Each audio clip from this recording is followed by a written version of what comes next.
You ever wake up thinking it's just another quiet morning and then find out your neighbor literally gifted your private lake away like it was a toy? Yeah, that was my Tuesday. Name's Dave Morgan, and this is the story of how an HOA president tried to hijack my land, weaponized fake fines, called the cops on me, and how I ended up holding all the cards. It started like this.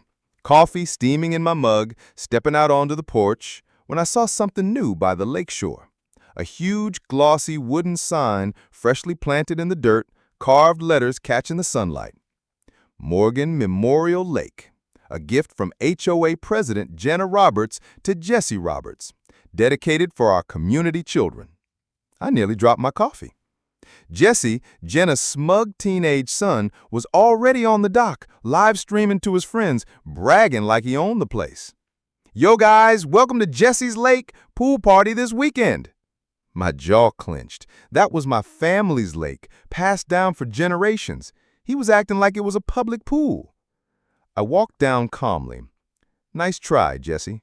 Shut down the live stream and take that sign down. This is private property. He scoffed, rolling his eyes like I was the crazy one. Dude, my mom's HOA president. She did the paperwork. Community rules, community lake. It's for everyone now. And then came Jenna Roberts herself, walking up in her blazer, clipboard in hand like she was chairing a stockholders meeting. Howdy, she said with that syrupy sweet voice. We had a board vote. The lake's for the community now. Think of the kids. My blood boiled. Jenna, that's trespassing. This lake is mine. It's not up for debate. And that's when she smirked, pulled out her phone, and dialed 911. Yes, operator, there's a dangerous man threatening children at the lake. Please send help immediately. I'm terrified. I stood there speechless. She was painting me as the criminal on my own land. 10 minutes later, a squad car pulled up. Officer Ramirez, calm and professional, walked over. Jenna rushed forward, crocodile tears ready. He threatened my son. He's trying to take the lake. I simply handed over my property deed. Ramirez studied it, then the shiny sign. His jaw tightened. Ma'am, this is private property. You have no authority here. You need to take that sign down. Jenna stammered, then turned red with rage. She yanked Jesse by the arm, muttering, "This isn't over." And it wasn't. The next week, my mailbox exploded with HOA notices. $400 fine. Overgrown native oak tree by the water. $250 fine. Excessive nocturnal wildlife sounds disturbing community peace. $750 fine. Mosquito risk from standing water. All signed by Jenna Roberts. Total $1,400. In one day. That's when I thought about selling. Maybe walking away. But then an unexpected ally showed up. An email from Carol Evans, the HOA's longtime bookkeeper.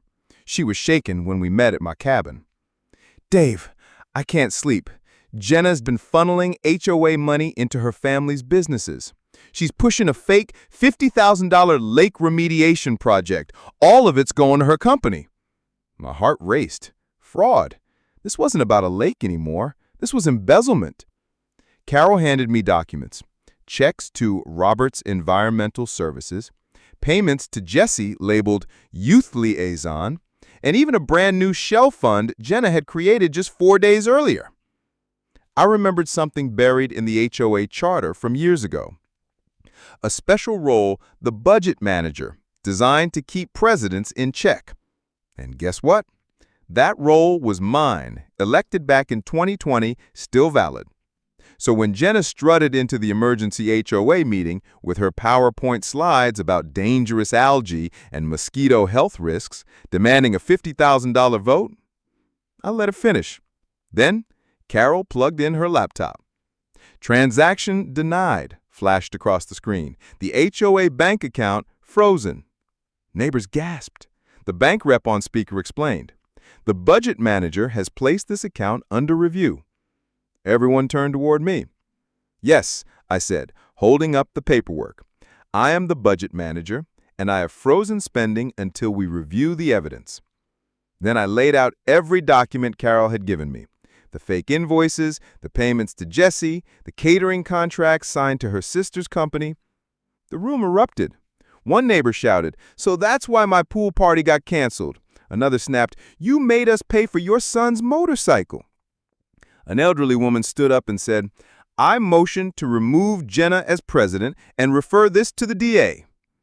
Unanimous vote. Jenna's empire collapsed in seconds. She stormed out, Jesse trailing behind, pale and embarrassed. Within weeks, Jenna was facing charges of fraud, embezzlement, and coercion. She pled guilty, got probation, and had to pay back $65,000. Jesse sold his motorcycle and moved in with his dad. Carol became the new CFO, implementing transparent audits. And me? I still own the lake. But now, instead of an HOA sign claiming it, there's a wooden plaque that reads, "Morgan Lake. Respect property, respect community." Neighbors paddle, fish, or borrow a kayak when they ask politely. And that's all I ever wanted. Respect. Because here's the truth. Power only works if people let it. And Jenna forgot one thing. The lake may have been water, but my deed was rock.